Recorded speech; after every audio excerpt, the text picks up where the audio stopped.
Now, no surprise, I love the local church. I love the church for lots of reasons. I'm a preacher's kid, so it was a big part of my life growing up. And preacher's kids, we see the best of church and we see the worst of church. And any preacher's kid who still loves the local church, the God must be alive and well, because we have seen it all. We've seen the underbelly. We're preacher's kids. We're not impressed with the hype, Growing up, I would hear people walk out and say, I just felt the Spirit of God tonight in the church. And I would be like, no, the room was full. Take that same number of people, put them in a room 4 times as large, you wouldn't feel anything but empty. So, and again, he can get a little cynical, but we're not confused by what's real and by what's not real. And again, you've seen the best and the worst. Speaking of the worst, when I was in the 8th grade, I've told somebody this story. I was in the 8th grade, I'm sitting on about the 6th pew on a Wednesday night service, because we had Wednesday night church at Baptist church. And my dad was on the stage. In the Baptist church, they had the thrones up there. You remember the thrones? I don't know if you remember. There's like 2 big ones and 2 smaller ones for the education director and the music director. Anyway, we don't do that. And again, people are going to look back one day and go, can you believe they put a TV in? So things come and things go. We get it. So anyway, my dad's sitting on his throne, his chair anyway. And he's the senior pastor. This is just what we did, right? What they did.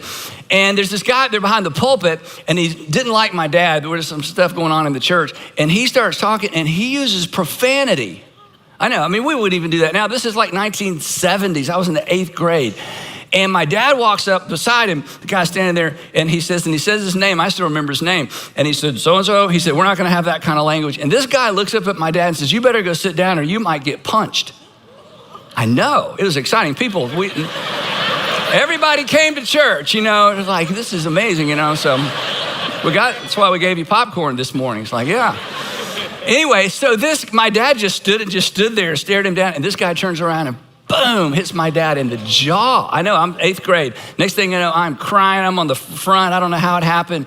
They take the guy out. Anyway, so I've seen the fact that I'm sane and love the local church, it's amazing, isn't it? Okay. But again, the takeaway from, and again, you've got a bad church experience and maybe yours is worse. That's a pretty bad one. But the takeaway for me is that, there's some things worth fighting for and there's some things worth suffering for. And the local church is one of those things. The mission and the message of the local church is one of those things. In fact, in some ways, and some of you know my story, in some ways the church saved my life. And I don't mean that I needed some kind of intervention because I got in a lot of trouble. It wasn't intervention as much as it was prevention. I would say I can't imagine, but the truth is I can imagine. I can imagine where I would be today without the influence of the local church and without the people from the church that invested in my life in high school and in college and in those young adult years. Without them and without that input, I know that I would be a mess. And specifically, the church did 4 things for me personally. I just kind of want to share. It's just kind of part of my story. These are the 4 things that saved me from myself and in some ways saved me from unnecessary regret. First of all, the church informed my conscience. I'm so grateful for this because I went to a church where my dad preached, very practical messages. We had a student ministry with very practical teaching.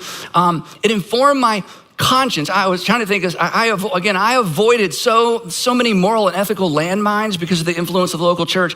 I know this is kind of maybe seems elementary and simple and silly to you, but one of the things that I took away from those early years was I was taught that morally speaking, that I should treat women the way I would want someone to treat my sister, because every woman and every girl and whoever I dated, they were probably somebody's sister, and I should treat women the way that I would want somebody to treat my sister. That simple idea informed my conscience as a young man and helped establish guardrails and again, just sensitized my conscience. Ethically, I was taught you never mistreat anyone for any reason. You never mistreat anyone for any reason. And again, having that ingrained in me as a young man growing up and as really, as a child, especially that one, that it informed my conscience. It just kind of set my conscience in a direction. The second thing the church did is instilled in me a sense of purpose. It taught me that I was created on purpose for a purpose, and I'm not the purpose. To learn that so early, and again, it set the direction of my life. Many of you were taught the same thing. I was taught that God has a plan for my life and that I should pray that God would show me his plan for my life. And my parents reiterated it when we would pray at night. Let's pray that God would show you his plan for your life. And to this day, I still pray, God, please show me your will or your plan for my life. Now, I'll be honest. There were seasons of my life growing up that I would have preferred God show someone else his plan for their life because I pretty much had my plan all figured out and I wanted to do life my way. But the thing that kept bringing me back is that the church taught me, no, God has a plan for you, Andy, and you don't want to miss it. The third thing that the church did for me, the church, and I don't know that this would have happened any other way. I can't even imagine how this would have happened any other way. It served as a window into God's activity in the world, as in the whole world, not just my world. The church exposed me to how big the world was and what God was doing in the world, that God had a plan not just for me, but for the whole world. An illustration of this, when I was 20 or 21, college age, Louis Giglio and I, we've known each other since the 6th grade. He's pastor at Passion City Church. We were invited by a friend to go to Canada to a conference with a bunch of men. It was all men, missionaries from literally all over the world. And the gentleman that ran this organization went to my dad's church, and he just decided, we still don't know why, to invite Louis and invite me to Canada to this conference. And the reason it was in Canada is many of these men could not get permission to travel to the United States because of where they were doing ministry. So we had the conference in Canada, and they were from countries I'd never even heard of in some cases, and then some church planners and missionaries in Europe. So we get to Canada, and we're staying in dorms. It's this camp. And we were like, what are we even doing here? These guys are older, they're wiser. And the gentleman that started the organization was from Australia. Ian North is his name. Some of you may remember Ian. And so Ian had that great Australian accent. So the second day of this gathering, they had a prayer meeting. We were all gonna pray together outside. We're around picnic tables, we were kneeling down. And Ian kicked it off and he prayed. And for us Americans, anybody that has that South African accent or that Australian accent, they just sound smarter than us, don't they? They just sound so smart. You must be smart. Listen, anyway, so Ian is just godly, man. He's praying this prayer, and we're all kneeling down, our eyes are closed. And then when he finished, the pastor from Burma, Pastor Uwan La, begins praying in his language. Couldn't understand a word of it. And Louis, I remember this, we both looked up and looked at each other, and it dawned on us that English is not God's first language. That English is not God's only language. That our God was as big as the world, and he cared about the entire world. During that conference, we roomed with a pastor from Sudan named Naji Kanaji. Naji had been beaten for his faith. Naji would go on to be the oldest man in Sudan. He would outlive everybody. The mortality rate was severe for men, especially in Sudan. He would go on to be like sort of a legend as a pastor. But when we met him, he was our roommate. He had been beating his scars for his faith. And again, the church exposed me to God's activity in the world. Through the church, like some of you, I met people with far less stuff, but more joy, more gratitude, more faith. The other thing the church did for me is it taught me how to be generous, not how to give. We all give, everybody knows how to give. The church taught me early on how to be generous. From the very beginning, we got these little envelopes, and my parents would give me $1 for allowance, 10 dimes. I put 1 dime in that envelope, take it to church, put it in the offering plate. That I was trained to be generous. I was trained to tithe, and consequently, as an adult and throughout my life, it has never been difficult for me to be generous. It's never been difficult, and it's not because I'm a great person, and it's not because I'm naturally generous. The church taught me the practice and the habit of generosity. The church taught me to live open-handed. My first job was at Winn-Dixie. I cleaned the meat department in Winn-Dixie over in Tucker, Georgia. Some of you know where that is. And Tucker, not Winn-Dixie, I don't think it's there anymore. A long time ago. But I cleaned the meat department, made $2.92 an hour. And I was there till late, after the store closed. You got to clean the meat department. I won't go into that. Just that I didn't eat hamburger the whole time I worked. Anyway, not because of Winn-Dixie, a lot goes into that. Get it? Okay. So here I'm making my $2.92 an hour, and I mean, it never dawned on me not to tithe. In fact, I remember the first time I ever gave $100 away. I was in Sunday night church because we were at church all the time, Baptist, which is great. And I'm so grateful. Denominations get a knock, but I'm telling you, the churches I grew up in, so grateful. So it's Sunday night service. And every once in a while, my dad at the end of the service would have somebody come up and say, hey, this person has a special need if you want to help. And usually it's like, hey, yeah, can we just, get out of here? I'm typical, college student at the time. So he brings this girl up. I remember her name was Terry Bailey. I still remember her name. And Terry's 2 or 3 years older than me. She's at nursing school. My dad says, this is Terry, and she's got to pay tuition, and tells the story. And I'm sitting there listening like, yeah, okay. And all of a sudden, from nowhere, I get this thought, you should give her $100. And I thought, where did that come from? Probably the devil, tempting me, wanted me to give I don't even know who this is, and I'm in college too, $100, and I cannot get this out of my head. And then the next thought was, most of you aren't even gonna understand this. The next thought was, my checkbook is actually in my car. It's rectangle. I can't explain what a checkbook is. But anyway, some of you remember what a checkbook is. And I never even took my checkbook. And I'm sitting there thinking, and I'm wrestling with my conscience, wrestling with God, wrestling with this thought, like $100. I mean, that's a fortune, right? I got up and went out to the car. And I'm thinking, by the time I get in there, she's going to be gone. I bring my checkbook in. She's still there. Terry Bailey wrote a check for $100. I just remember, and you know what? She needed it and I had it. She needed it and I had it. This is the way it works. The church taught me what I have attempted to teach all of you for 20-something years, that you give first, you save second, and you live on the rest. This is how it works. You give, honor God with your stuff, give, save, live, give, save, live. God's kingdom, your kingdom, live on the rest. This is a pattern, a habit for me. The church taught me this. It became part of my conscience, and I'm so grateful. It has never dawned on me that I had the right or the privilege to live on 100% of my income. Just never thought that way. Just, again, kept my hands wide open. So the bottom line is simply this. I mean, that's just my story. Some of you have similar stories. The church taught me that following Jesus really will make my life better. And following Jesus, I can say all these years later, has made me better at life. It's made me a better person. Now, I didn't have that language back then. About 5 or 6 years ago, we were rebranding some things around here, and I thought to myself, I should have an elevator pitch for my faith. I'd never thought about that. Now, if somebody asked me, Andy, why are you a Christian? I'm telling you, I can razzle dazzle you with evidence for the resurrection to the point where you'll either fall on your knees and repent or flee, okay? I mean, I'm full of information, and arguments, but I needed an elevator pitch. Andy, why are you a Christian? And that's when I came up with this phrase, because this really is why I follow Jesus, because following Jesus has made my life better, as selfish as that sounds. And it's made me better at life because it's made me less selfish and less about me. So all that to say, I love the church.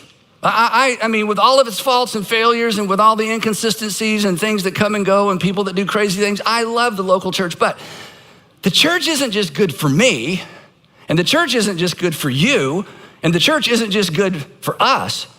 The church is good for the community.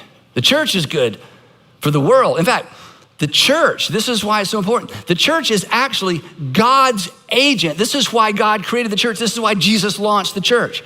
The church is God's agent of transformation. Personally, it's my story. It's some of your story.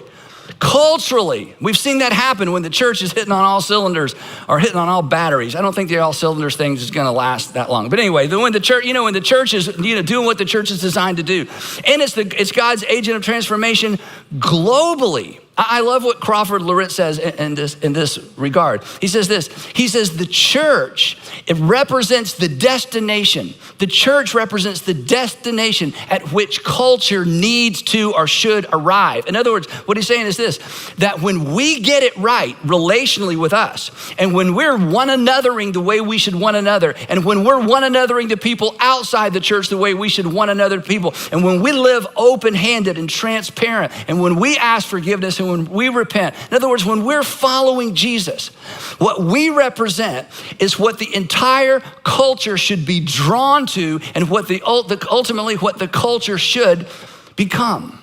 So for the sake of this generation, and really more for the sake of the next generation, The church has got to be healthy. The church has to continue to be outward facing. The church has to continue to be or begin to be more authentic and relevant.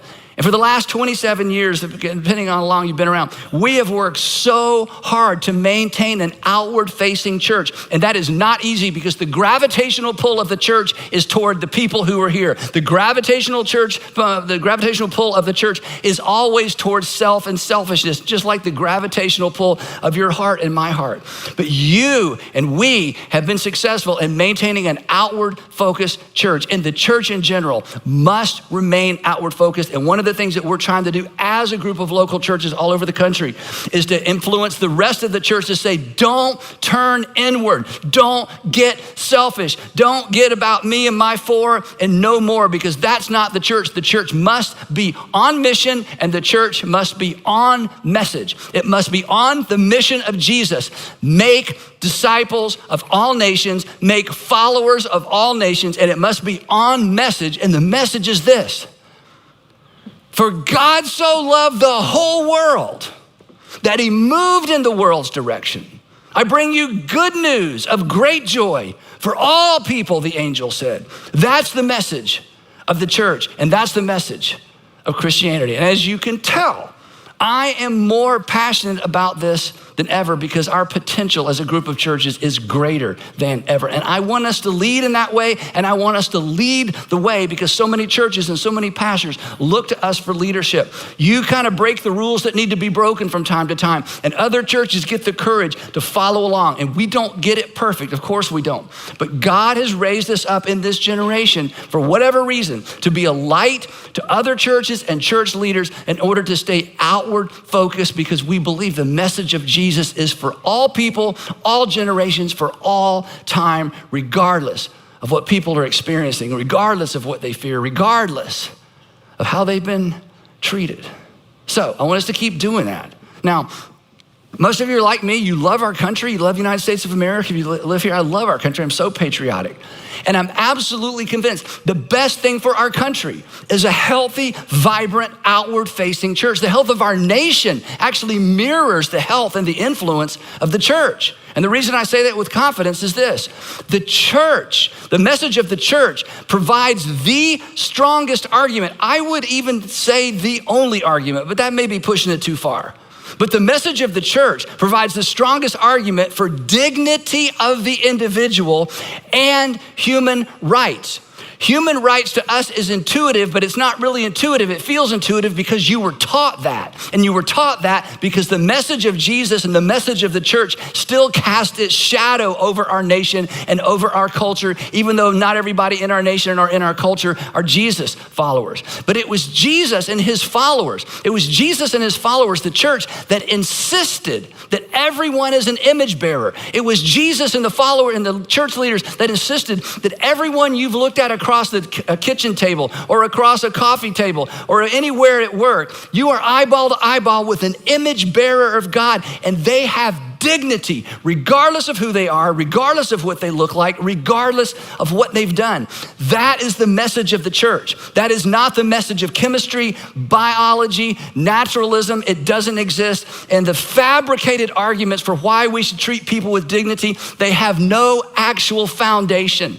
And from time to time, somebody will say, well, you know, I just know that's the right thing. No, you were taught that that was the right thing, because once upon a time, the world did not see people that way, and the world did not see people who did not look like them the same way. Even in this country, people have not always thought that way. It's the long shadow of the teaching of Jesus, the long shadow of the church that has created that sense of justice and mercy and compassion for people who aren't like us and don't even like us, and at times we have a hard time liking. In fact, those who work to undermine the influence of the church and to diminish the influence and the importance of the church, you should be careful what you wish for, because you will not like what you end up with. There's a recent study that just came out. You should look this up. It's amazing. In fact, some of you are going to look it up because you're not going to believe this is even true. Christian philanthropy, check this out. Christian philanthropy accounted for 70% of all American philanthropy in 2022.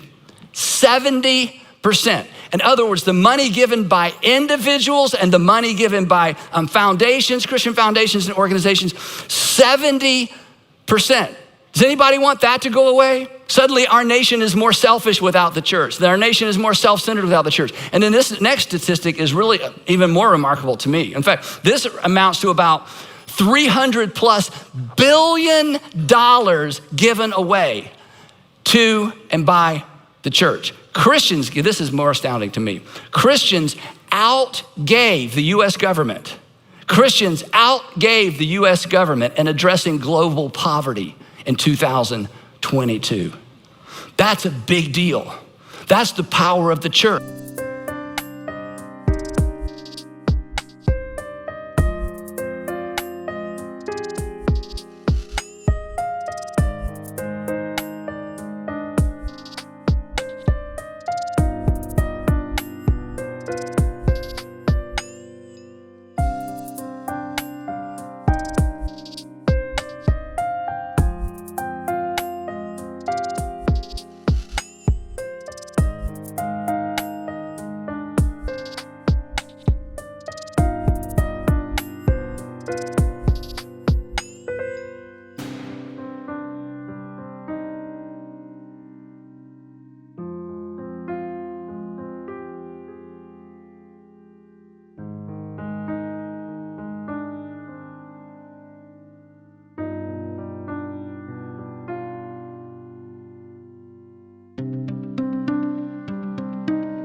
That's because there is an others first ethic built into the teaching of Jesus, and our nation is a poorer nation morally and ethically if that ever goes away. The point is, what you're doing and your involvement in local church, whether in our community or any community in the world, is a big, big deal, and you need to lean in to ensure that your local church is strong financially and that your local church is on mission, outward facing, and making a difference in your community.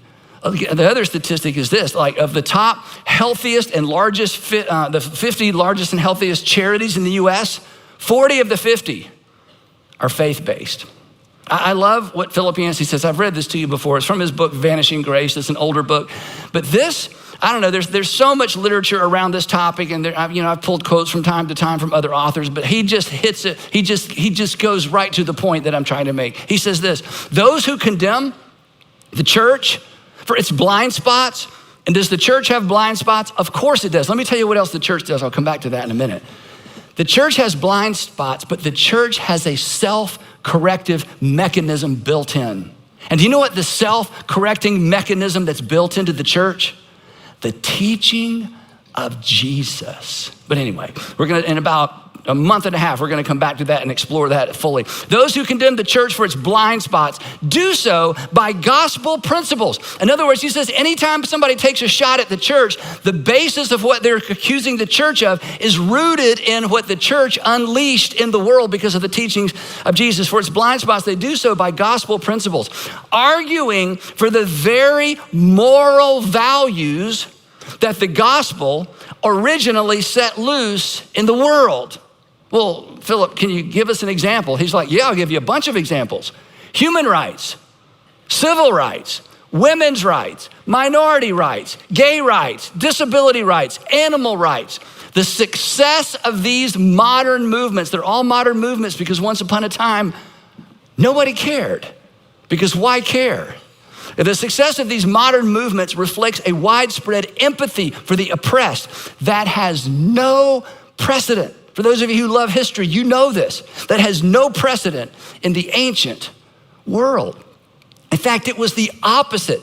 Classical philosophers considered mercy and pity to be character defects, to be, if I can use the ancient word, womanly and weakly and emotional. Why would I be compassionate towards someone who doesn't have anything to do with me and I can't get anything from them? Why would I be generous to someone? Why would I give my hard-earned resources or money to someone that can never do anything for me in return? That's ridiculous. Anybody that would do that is weak. Pity is weak. All of these things that we consider virtues, we think we consider them virtues because it's innate, because it's inherent, because it's just part of being a human being. He says no, and history says no. These were learned. They are a part of that long shadow cast by the teaching of Jesus. and of the church. Character defects contrary to justice. Get this. Not until Jesus, this is why you're so important and why the church is so important. Not until Jesus did that attitude change. Look up here. It was not religion that changed it. It was the church, not religion in general, that shaped and reshaped ancient culture for the better. That what was not self-evident, that's so self-evident to us, became self-evident because of the teaching of Jesus and the church. The intrinsic value of the individual was taught, it was caught because of the teaching of Jesus. It became self-evident because of the influence of the church. Now, here's the thing, you know this. Government is super important, we gotta have government, but do you know what government can do? All government does, and within the context of what we're talking about, all government can do, and this isn't a problem to be fixed, this is the nature of government.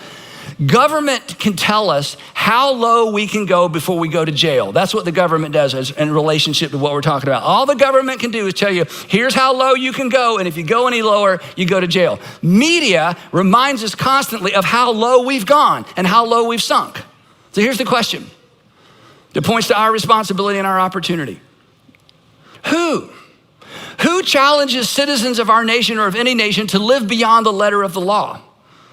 Who inspires us to exercise self-control, not for the benefit of ourselves, but to exercise self-control for the benefit of other people? Who, this is amazing, it's so simple. Who instructed us? Who instructs us to do the one thing that would change everything if everybody did it? Who instructed us and instructs us to do the one thing, just one thing, that would change everything within a month if everybody did it? To love your neighbor as yourself. Who stewards the message that takes the bar even higher? Love your neighbor as Christ loved you. Only the church. So if you're a Jesus follower, or maybe a Christian, there's a difference as we talk about, or maybe a believer, whatever phrase you use, this is your challenge. This is our challenge. The challenge is that whether you like it or not, whether you want it or not, whether you've ever thought about it or not, this is the reality. That God in our generation has given us an opportunity and a responsibility that we are stewards of the church of our generation. The question is, what are you gonna do with it? What am I gonna do with it? What are we gonna do with it? And here's what's at stake, or I should say, here's who is at stake. I took this picture, 2018, spring of 2018, 2019. I'm not sure, let me show you this picture. It's one of my favorite pictures. This is 614 high school seniors. Now, it's one thing to be around 600 high school students, but when you're around 600 something high school seniors on the other side of Christmas, in other words, they're kind of done. They're gone. Their minds are in tech school or wherever they're going to school, or college, university, or trade school, doesn't matter. They have figured out what they're gonna do. 600 plus high school seniors. We took them from all of our local Atlanta area campuses to this retreat, and they asked me to speak. And we had just finished singing for about 45 minutes, and I was a mess. And I was sitting way over here by that column over there on the right side, to your right, sitting over there, just watching these high school seniors with their hands in the air, just singing their hearts out, these amazing songs. And then I'm supposed to get up and speak. So the stage is a little tiny stage. You can tell there's students all around. So I had to stall because I had to so I got my phone out. Hey, let me take a picture. So I just took this picture in order to get my head back around what I was about to do. So if I ever walk out here with the phone and say, hey, I want to take your picture. It's not because you're cute, okay? It's because I'm trying to, recover from a baptism story or something. So anyway, so I take this picture, and I love this picture because this is the future of the church. This is the future of our nation. This is the future. This is our hope. This is what matters right now.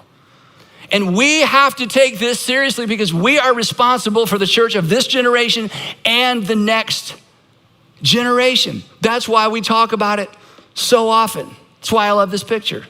Now, if you were here last week, or if you watched last week, I invited a bunch of you to engage in a meaningful way and to ensure that the next generation, that this generation has a faith of their own, is able to maintain a deconstructible faith of their own. And hundreds of you, I was so proud of all of our churches, goodness, hundreds of you responded. And today, I'm asking again. In fact, I asked our lead pastors several weeks ago, I said, hey, I want to do back-to-back messages where I invite people to get involved, because we have so much opportunity and we have so much responsibility and so many people are watching, and we still have too many people that just show up and consume. And you know what? We're going to be here forever for you to just show up and consume. We're not going to card you at the door or have some kind of membership requirements. We don't even have membership.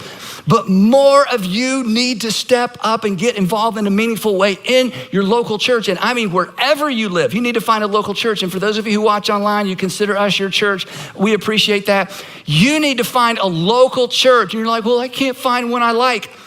Pick one you don't like. Just get involved. Look, we don't want the local church to go away. So one more time, I'm going to ask you to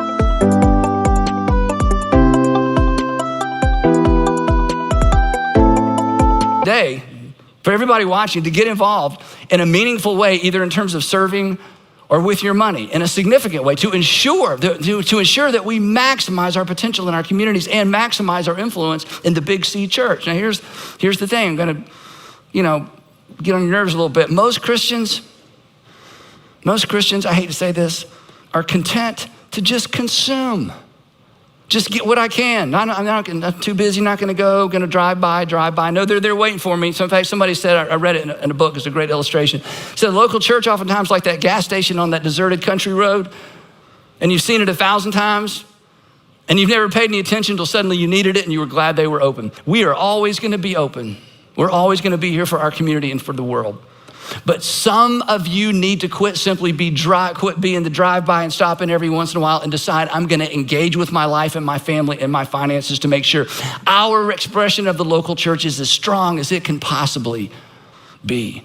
But most Christians, they just take what they can, give when the preacher pushes hard, there's some special project, or none at all. Believe, but not follow. Just be a Christian, not a Jesus follower. And one of the challenges we have is the larger the church is, the easier it is to slip in and slip out and do nothing. And you look around and go, this place doesn't need me and they don't need anything. No, if you're part of a body, you need to be an engaged part of the body.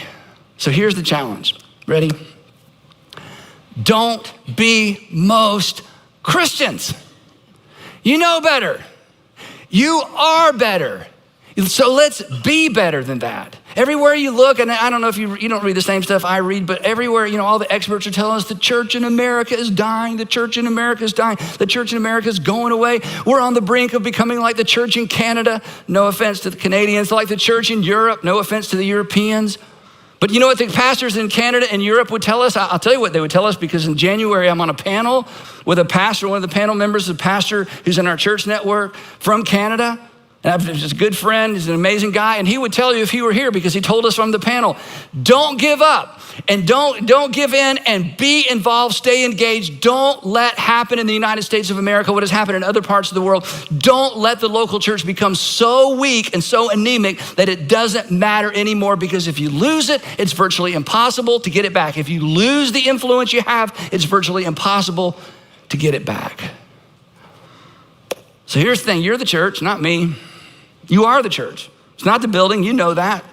People go, the church. I'm like, which person are you talking about? There's no such thing as the church. It's us, the church. It's the ecclesia, the congregation. You are your church, right? You're not just the church, you are our church, you are your church. And I know you're busy, but we do what we do with busy people. We've built what we built and expanded and impacted people all over the world with busy people. People who, as I said last week, don't have time but people who made time. So here's the thing, and I'm gonna push you hard. I'm not embarrassed because I'm not asking you to do anything I haven't been doing. Perhaps it's time for you to make some time. To do for this generation what somebody did for you, or perhaps to do for this generation what you wish someone had done for you. It's time to commit to a plan for how you plan to support your local church financially. And to those of you who've been carrying that load for quite a while, both in terms of giving and serving, I can't say thank you enough, because you get it and you understand and you know it's the little deposits over time, the little deposits over time, the little deposits over time that make all the difference in the life of a student, a child, and in a community. And to those of you who just show up when it's convenient, get what you can take, move on, keep going, you owe that group a huge debt of gratitude. And you know what? You're smart. You know that you do. But more importantly, you owe it to yourself and to your kids to join them to ensure that our church, your church, remains on mission and on message. On mission, making more disciples of Jesus, making sure this generation is discipled into how to follow Jesus, and on message that God so loved the world, he did something for the world, and the world needs to understand what has been done for them. So this is your opportunity, again, to do for others what others have done for you.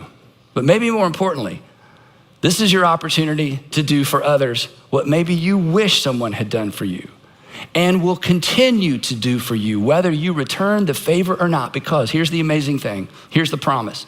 It's the one thing I can promise. If you walk out the doors and only show up when it's convenient, we will always be here for you. And when you walk in the doors with a broken heart or broken child or broken marriage, we're gonna be here for you. And we will never ask a single question about your membership, or did you give, or did you attend, or did you serve? It's never gonna come up, because we're committed to be in the hands of Jesus for the people in this community. And that means for you. The church is God's agent of transformation personally. And maybe that's your story like it is mine, because he used it to transform my life. And if you have benefited from it, perhaps it's time to give back to it. The church is your opportunity. This is amazing. The church is your opportunity to take part in the transformation that's happening in our world. And I don't want you to miss that opportunity.